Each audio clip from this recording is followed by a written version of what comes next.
Bonjour chers amis, Shabbat Shalom, לפוע שלמה לכל חולי ישראל, אמן כן יהי רצון. Parashat de cette week, Parashat Mishpatim, la Torah nous donne des exemples de jugement, car on veut nous enseigner comment juger. C'est très intéressant d'aller sur toutes les mitzvot pour l'expliquer, chacune, les midot qui sont, mais on n'a pas le temps. Et il y a un passage de la Torah qui nous dit deux fois, et tu feras toujours ce qui est correct et bien aux yeux d'Akadosh Baruch Hu. Le Ramban donne une expression extraordinaire sur ce passage.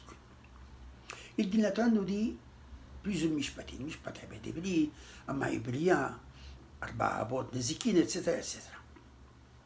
Mais il est impossible que la Torah nous dise quels sont les jugements de fait dans chaque camp particulier. Il est impossible. Alors, Ramban dit comme ça, toujours, quand tu auras un cas de jugement, fais ce qui est correct aux yeux d'Akadosh Baruch Hu. Il explique.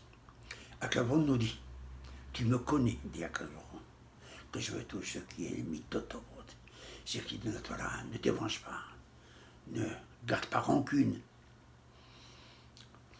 fais la sadaka, aide les aniyim, s'il y a un aveugle, aide-le dans ce chemin, etc. Tu me connais que je veux les choses bien, l'honnêteté, la gentillesse, le kavod et le respect. Alors, je ne peux pas te dire toutes les halachot dans tous les cas de jugement qui se présenteront devant toi, mais je te donne quelques exemples. Tout le reste, tu suivras d'après les principes de gentillesse, de kavod, de respect, d'honnêteté.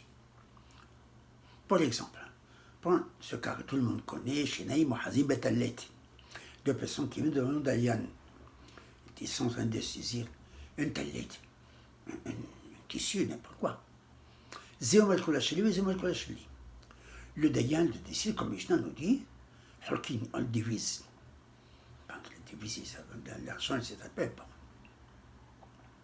Mais un des adversaires dit, monsieur le Dayan, vous vous trompez. Le talet m'appartient à moi, Kolacheli, pas la moitié, comme vous l'avez décidé. Et l'autre dit la même chose. Monsieur dit, si vous ne savez pas, le dinar ne voulait pas nous juger. Le Dayan lui répond, écoutez-moi bien, monsieur. Ce talet, il y a ici une personne qui ment. Ou c'est toi, excuse-moi, ou c'est l'autre. Alors, si toi, tu insistes à ton Kolacheli, alors il n'y aura jamais de paix. Vous allez continuer ce mahloket pour toute votre vie. Et ce mahlok va amener, et pas seulement à discuter, des disputes sur un talet, ça va aller beaucoup plus loin. Alors je vous donne un conseil. Cherche le shalom, cherche le compromis, c'est le délechana, l'honnêteté. Écoute, divisez-le entre vous deux, et comme ça, il n'y aura plus de problème. C'est ça ce que le passage dit, il faut trouver la péchara. Il faut trouver un compromis, il faut trouver un délai shalom, pas garder toujours la rancune et le mahok et les disputes. Koulacheli, tu veux pour toujours. Et encore, il y a des centaines de cas dans tout le Talmud qui sont basés par la Hacham. Ils ne sont pas écrits dans la Torah, mais ils sont basés par la Hacham, par la base de fais ce qui est bien, ce qui est correct aux yeux d'Akadosh Baruch Hu. On n'a pas besoin d'aller sur tous les exemples. Mais cet exemple de Shnei Mahazim Betalet, c'est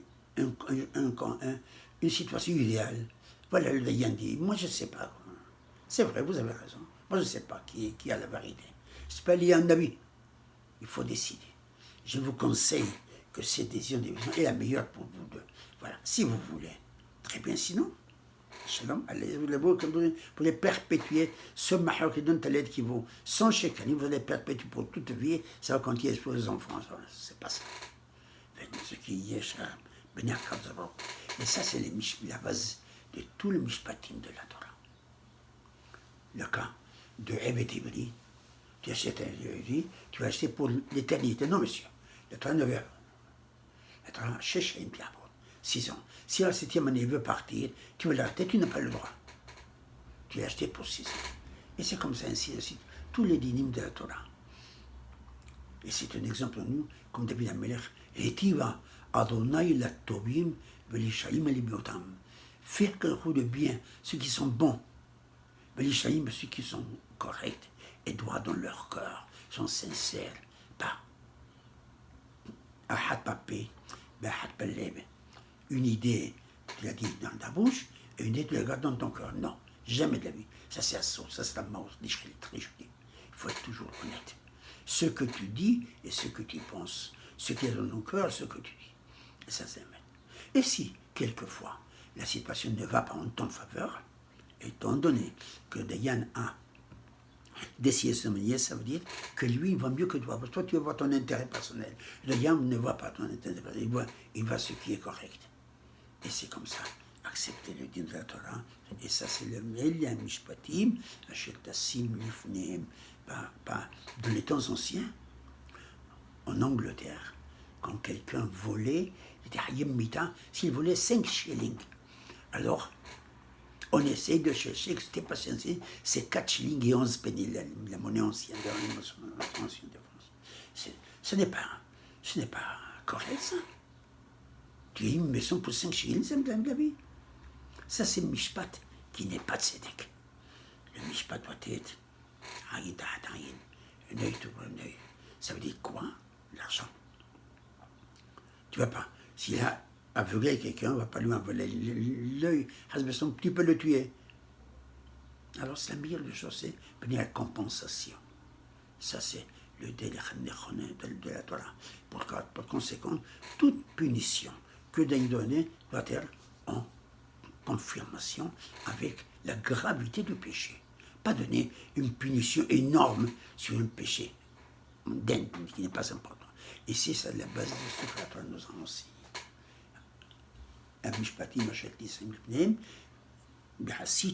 Et tu feras yachar, ce qui est correct, ce qui est bien aux yeux de Kasborou.